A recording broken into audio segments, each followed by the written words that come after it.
Alright, here we are at the Haven. Um, we'll start with... Ooh, hang on. Yeah, let's leave weather off, actually. We'll start with our starter home here at the Haven, you know, where my bed was set and everything. So we've got this cherry biome. I expanded it a little bit. I was obviously going to take all these, the pink petals, and I was going to bring them in here.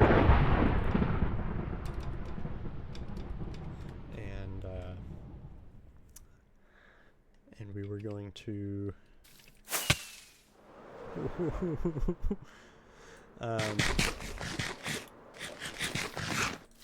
make this a little bit more impressive of an area.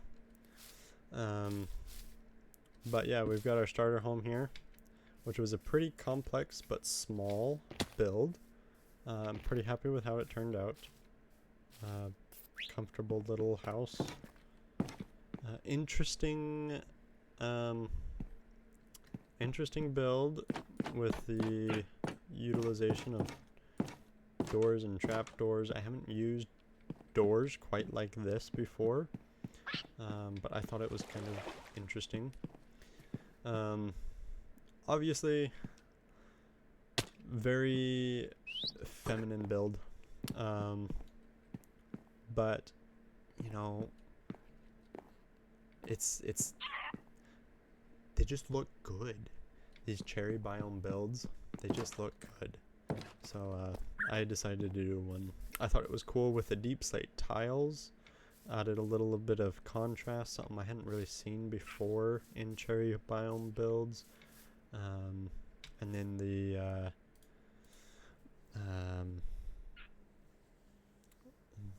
different kinds of woods.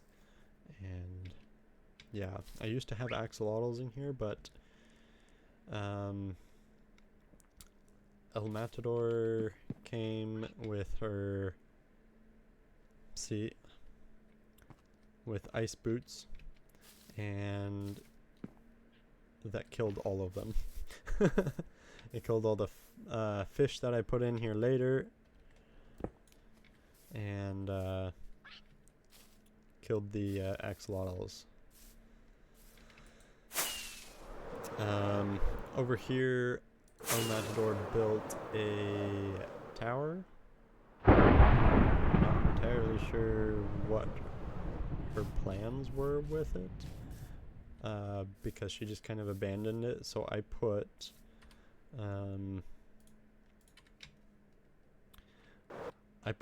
Chudweiser Supreme in here, and nobody's protested about that. So that is where Chudweiser Supreme will reign from forever. And then moving on, we have our entryway, which honestly, with the weather right now, with the thunderstorm, it's a little bit hard to see, but you kind of get the idea. Big slate brutalist roof, and then the tall dark oak columns broken up with the stone pallet walls. Inside we've got a pretty impressive dome, I think.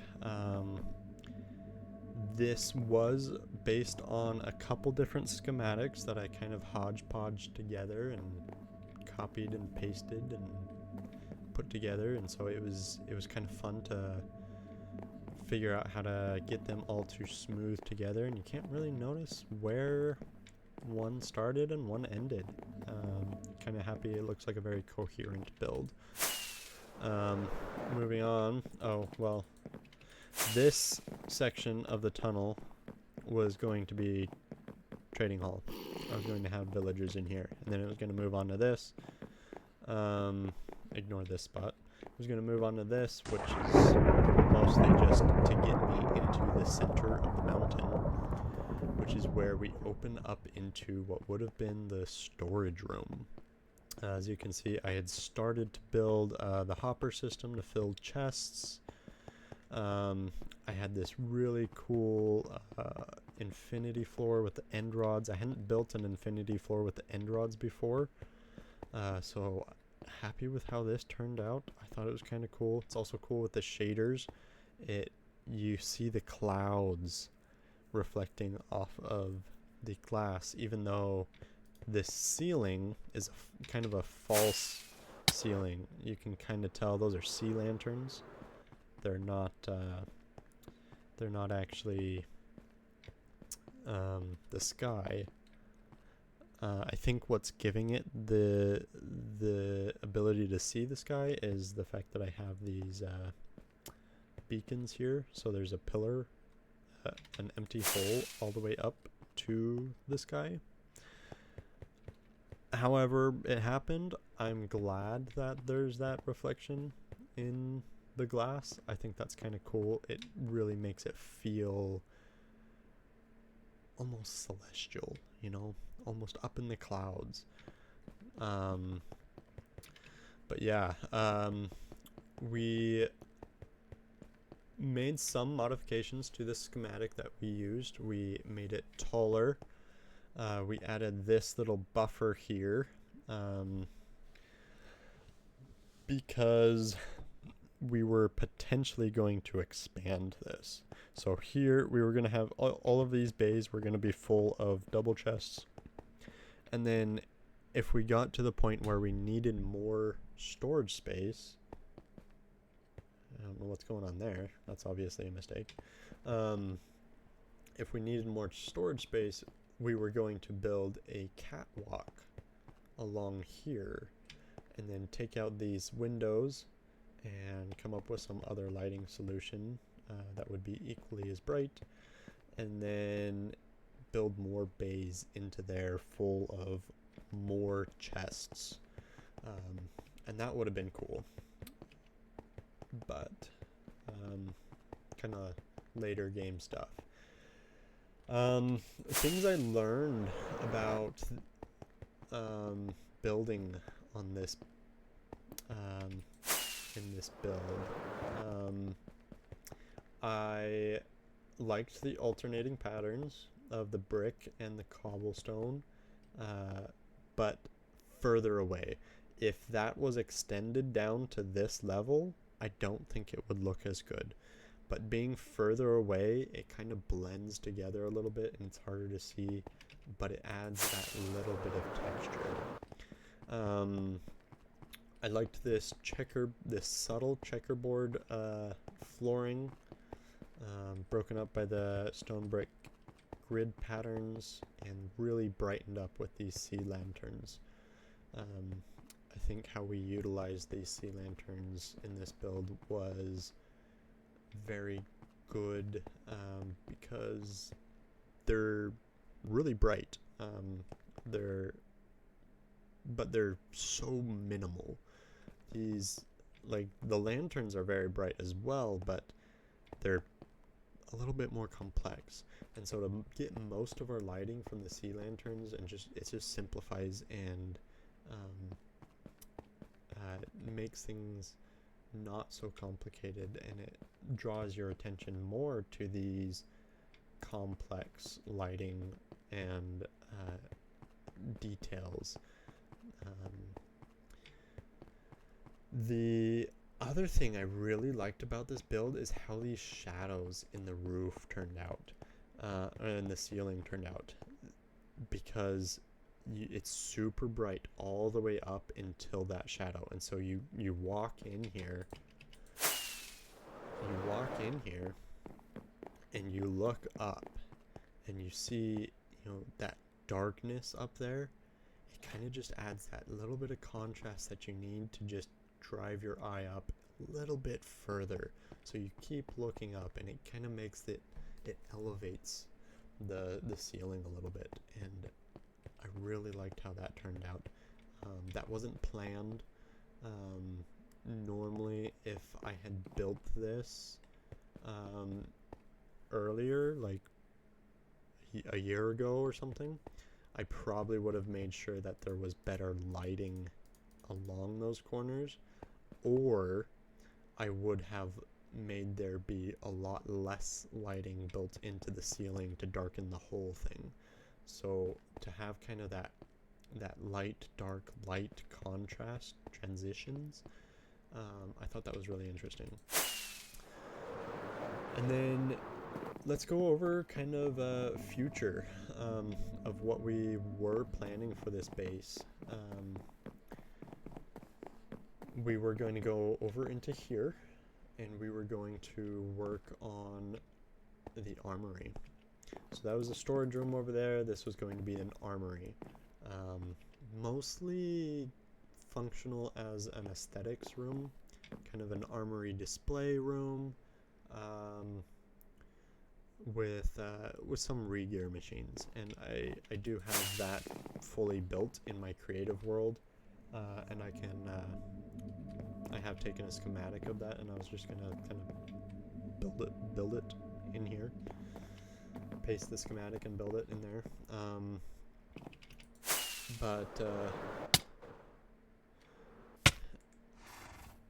Yeah, we really had a really cool area here, with these mountains just being unbelievably unique and massive and so aggressive. It was just a really cool area. I'm really sad that we are no longer going to be here. It's going to be hard to find an area this impressive again.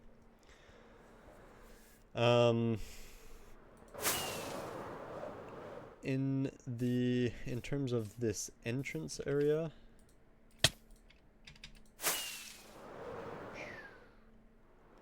we were going to work on, obviously terraforming and building out some smaller entry buildings, mostly just for aesthetics.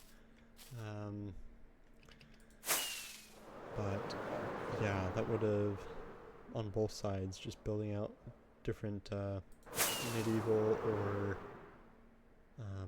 almost Viking-like buildings out here. It would have been, I was kind of excited to start building all of those little buildings. I like the little builds. They go fast. And they're, a lot of times they have to be a little bit more complex and not so repetitive. Like this building's so repetitive, but it works. As a standalone building, it doesn't work so great, but if we had all these little other buildings to kind of break up the image, it would have worked really well. Who's this?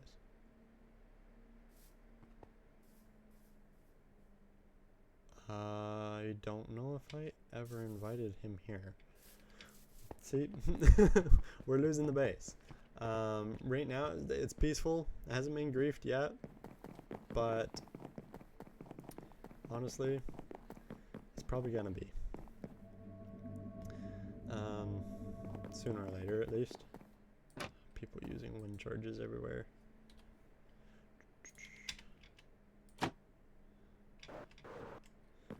Yeah. But yeah, that's kind of the build. Real quick, before I end the video, I'll show you... Or should I? I'm not going to. I'll leave the what the armory was gonna look like as a surprise, as a secret, because I think I'm going to build it pretty much the same. It was themed. It was a very dark theme, very underground, kind of moody lighting. But I think I want to kind of redo the block palette for a very bright light pattern, because I think that's what I want to go into with the next build. But yeah, let me know what you guys think about what I was able to build here in just the couple weeks that we were here. And leave any suggestions for what you think I should do for the next world or the next base. Right now our guy is still looking into where that could potentially be placed. He's getting us some good coordinates, and hopefully it lasts a little bit longer than 3 weeks.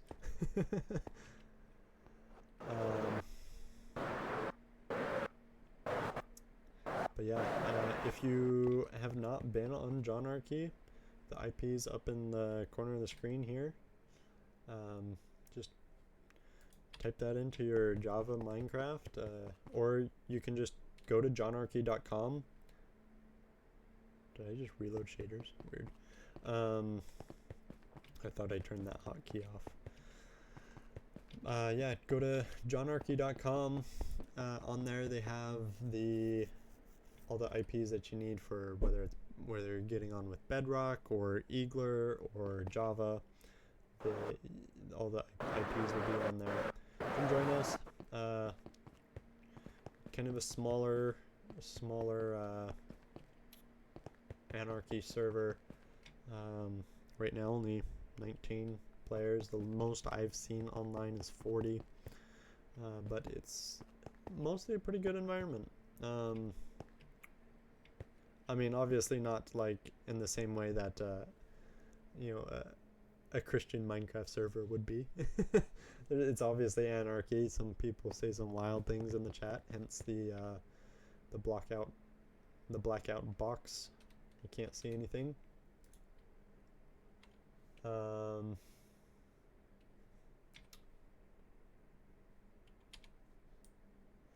But yeah, we would like to see y'all log on, and if you do log on, maybe not immediately, not in the next couple days, but maybe after March 26th, probably.